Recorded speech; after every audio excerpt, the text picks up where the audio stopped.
चलिए दोस्तों, सुनते हैं विक्रम और बेताल की कहानी में आज चौथी पुतली की कथा। चौथी पुतली काम कंदला, दानवीरता तथा त्याग की भावना। चौथी पुतली काम कंदला की कथा से भी विक्रमादित्य की दानवीरता तथा त्याग की भावना का पता चलता है। वह कहानी इस तरह है। एक दिन राजा विक्रमादित्य दरबार को संबोधित कर रहे थे। तभी किसी ने सूचना दी कि एक ब्राह्मण उनसे मिलना चाहता है। विक्रमादित्य ने कहा कि ब्राह्मण को अंदर लाया जाए। जब ब्राह्मण उनसे मिला तो विक्रम ने उसके आने का प्रयोजन पूछा। ब्राह्मण ने कहा कि वह किसी दान की इच्छा से नहीं आया है, बल्कि उन्हें कुछ बतलाने आया है। उसने बतलाया कि मानसरोवर में सूर्योदय होते ही एक खंभा प्रकट होता है, जो सूर्य का प्रकाश जो फैलता है ऊपर उठता चला जाता है, और जब सूर्य की गर्मी अपनी पराकाष्ठा पर होती है तो सूर्य को स्पर्श करता है। जो सूर्य की गर्मी घटती है छोटा होता जाता है तथा सूर्यास्त होते ही जल में विलीन हो जाता है। विक्रम के मन में जिज्ञासा हुई कि ब्राह्मण का इससे अभिप्राय क्या है। ब्राह्मण उनकी जिज्ञासा को भांप गया और उसने बतलाया कि भगवान इंद्र का दूत बनकर वह आया है, ताकि उनके आत्मविश्वास की रक्षा विक्रम कर सकें। उसने कहा कि सूर्य देवता को घमंड है कि समुद्र देवता को छोड़कर पूरे ब्रह्मांड में कोई भी उनकी गर्मी को सहन नहीं कर सकता। देवराज इंद्र उनकी इस बात से सहमत नहीं हैं।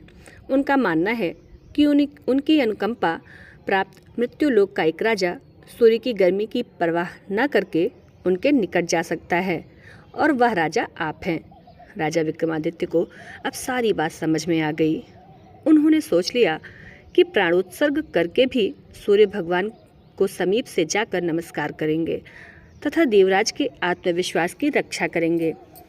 उन्होंने ब्राह्मण को समुचित दान दक्षिणा देकर विदा किया तथा अपनी योजना को कार्य रूप देने का उपाय सोचने लगे।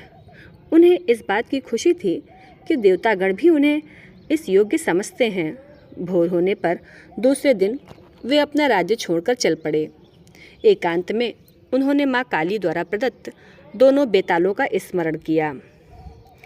दोनों बेताल तत्क्षण उपस्थित हो गए।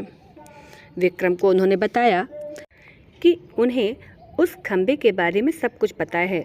दोनों बेताल उन्हें मानसरोवर के तट पर लाए। रात उन्होंने हरियाली से भरी जगह पर काटी और भोर होते ही उस जगह पर नज़र टिका दी जहाँ से खंभा प्रकट होता। सूर्य की किरणों ने जो ही मानसरोवर के जल को छुआ कि एक खंभा प्रकट हुआ। विक्रम तुरंत तैरकर उस खंभे तक पहुँचे। खंभे पर ज्यों ही विक्रम चढ़े, जल में हलचल हुई और लहरें उठकर विक्रम के पांव को छूने लगीं। जो सूर्य की गर्मी बढ़ी, खंभा बढ़ता रहा। दोपहर आते आते खंभा सूर्य के बिल्कुल करीब आ गया। तब तक विक्रम का शरीर जलकर बिल्कुल राख हो गया था। सूर्य भगवान ने जब खंभे पर एक मानव को जला हुआ पाया तो उन्हें समझते देर नहीं लगी कि विक्रम को छोड़कर कोई दूसरा नहीं होगा। उन्होंने भगवान इंद्र के दावे को बिल्कुल सच पाया। उन्होंने अमृत की बूंदों से विक्रम को जीवित किया तथा अपने स्वर्ण कुंडल उतारकर उन्हें भेंट कर दिए। उन कुंडलों की विशेषता थी कि कोई भी इच्छित वस्तु वे कभी भी प्रदान कर देते। सूर्यदेव ने अपना रथ अस्ताचल की दिशा में बढ़ाया तो खंभा घटने लगा। सूर्यास्त होते ही खंभा पूरी तरह घट गया और विक्रम जल पर तैरने लगे। तैरकर सरोवर के किनारे आए और दोनों बेतालों का स्मरण किया। बेताल उन्हें फिर उसी जगह लाए जहाँ से उन्हें सरोवर ले गए थे। विक्रम पैदल अपने महल की दिशा में चल पड़े। कुछ ही दूर पर एक ब्राह्मण मिला जिसने उनसे वे कुंडल मांग लिए। विक्रम ने बेहिचक उसे कुंडल दे दिए। उन्हें बिल्कुल मलाल नहीं हुआ। तो इस तरह से चौथी पुतली की कथा समाप्त होती है। अब हम दूसरे भाग में पांचवी पुतली की कहानी को सुनेंगे।